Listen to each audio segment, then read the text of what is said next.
Now, let's view the ePayments report. Press Alt-G, type or select banking activities, and press Enter. In the ePayments column, select the bank ledger and press Enter. The ePayments report provides you with an overview of the unreconciled ePayments. You can see the count and amount of transactions that are pending for sending to bank and sent to bank unreconciled. Drill down further and you can view the sections of the report. In the Ready for Sending to Bank section, you can view the payment voucher that we just recorded. Press Escape.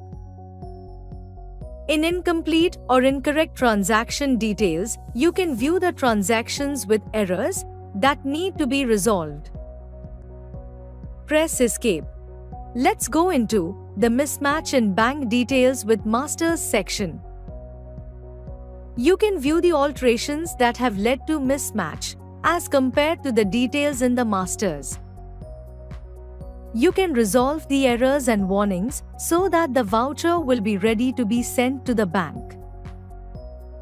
Under Sent to Bank, you have transactions that are exported and are in progress at the bank portal. The Unsuccessful section has payments that have failed due to some error at the bank or in case the payment has been rejected by an approver on the bank portal. The Successful section contains payments that are fully processed by the bank.